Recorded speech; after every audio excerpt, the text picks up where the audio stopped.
What are you doing for marketing, dude? Like, how are you getting in front of so many people? Is it all networking with realtors? Networking with realtors. I have one business development manager guy right now. And I have 3 LOs coming aboard. They already came aboard, but we're kind of getting them up and running, right? And I'm doing 3 at a time because I don't want it to be a numbers game where you just bring on as many LOs and all the LOs are only doing $500,000 in fucking production a month, which is what most of these companies are doing. I want to invest time in these guys so that they can do 3, 4, 5 million, and they'll never want to leave me because they're like, I got this amazing mentor that's helping me grow, and they're making great income. And he's teaching me how to invest and be financially smart and market on social media. So branching out in that way, but just for myself, meeting with realtors, social media has been huge. It's created that omnipresence, dude. Yeah. It's created that omnipresence of just being in front of people 24/7. Facebook is, really big with realtors and stuff and things like that. So those have been things that have been key to my business. And it's kind of opened the door for when I post and then I reach out to these people. They already know who I am. Already know you. Exactly. That's the biggest thing. It's not like you can look at it and just like, oh my God, I got all these referrals from social media. It's the omnipresence and top of mind awareness it's created for me in the market. So I've probably become the most well-known mortgage broker in the market because of social media. As far as Fresno? As far as Fresno. Yeah.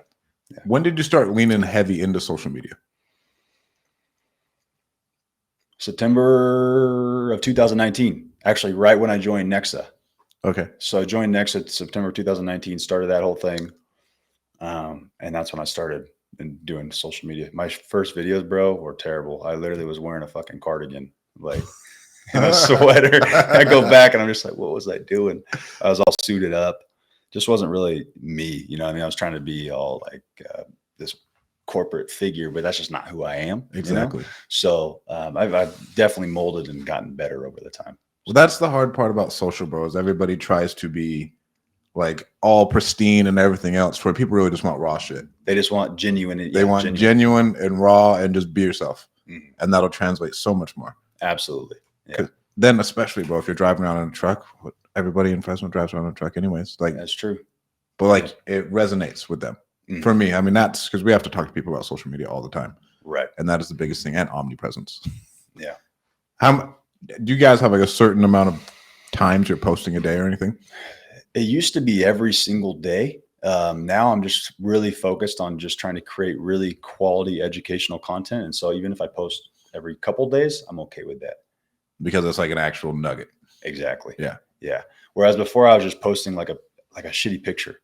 You know what I mean? Yeah. And so I was like, well, this picture's not what I want. So I've really kind of dialed in and focused on just like, how am I going to make the most impact with my post, trying to level that up. That's definitely something I'm working on. It's not a category I'm very strong in at the moment, but it's something I'm becoming stronger in for sure. And then I'm starting YouTube. So I already created like 2 videos for YouTube. I'm going to get that all polished up, scripting it, the whole thing, have a teleprompter, like trying to write it all down. And bro, I realized real quick that this shit takes a lot of time. Bro. These guys that are on YouTube, bro, they're savages. Like, it's a lot of work. It's not just like, going on and talking. These guys are dialing every video in. All in. Yeah. So they dial it all in. And then like there's such delayed gratification with like the social game, dude. Like YouTube, social media, you're playing like a 5-year game to like actually see any type of returns from it. Yeah. Maybe even longer. Right? Like maybe even longer. Especially in YouTube, bro. Like YouTube, we've been doing it and we're pivoting more into like educational content.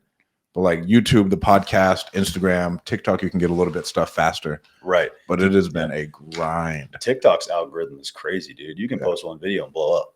Yeah. I haven't really gotten into TikTok much. So I need to, though. It's a black hole. I mean, it is so, it's addicting because for me, like they just show me the funniest shit. Yeah, dude. That's the problem with, right? We consume so much social media, and I've really been trying to work on that, not consuming so much. Yeah. And trying to look at what these successful people on social media are doing and say, okay, what is he doing that I'm not doing? And what do I need to pivot? Because we don't have to be the same, but we can kind of see what they're doing. They're doing something right. See what the market's, asking for. So, yeah. So, I mean, for me, bro, I try and delete all my social off my phone during working hours. Oh, that's smart. So do you actually just delete the app? Yeah, I just delete the app. Like if you go in here, like I have nothing on here. That's actually smart. I just have like all my I just had Facebook because the hard part is all of our business runs through social. Right. And so like if I have to get on like an app, I'll get it. But generally they're off. But like so you can see Facebook's like out here not because I just downloaded it. There you go. Hey, so when did you start Call Magicians? When did I start that? We started it a couple years ago. Okay. It'll be 2 years this year. Okay. It'll be 2 years this year. Dang, you blew that up quick. Yeah, I mean, social media. So is that right? That's kind of where you guys pulled from. Yeah. A lot of it was like, so doing the podcast and then saying, hey, go use Call Magicians, like in my podcast, right? And so like I'd get, for whatever reason, I knew some decently successful like real estate investors. Right. So I'd get them on my podcast and on the intro, I'd say, hey, if you're looking for a virtual assistant, go to callmagicians.com. Right. And so that's how I did that for like guerrilla branding. And then you have a lot of word of mouth too. Like everybody that I know uses Call Magicians, Bo and Jason and Scott. So yeah, like everybody out here. So we've somewhat capped it and we've turned it into, it's like a high ticket price to enter in with us in the Central Valley.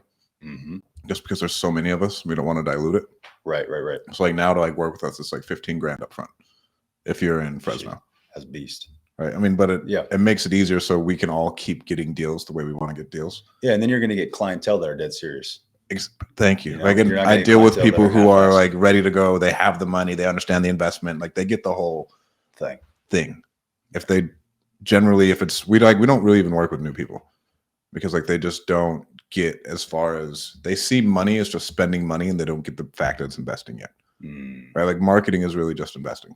Absolutely. Like I'm still getting a return on my money. It's coming in and turning and bringing me back more cash. Dude, it's the biggest investment that you can make. Exactly. Investing in yourself and marketing, right? Investing in your business rather than, I mean, stocks are great. Real estate's great, but nothing's going to make you more money than you. Absolutely. Than you.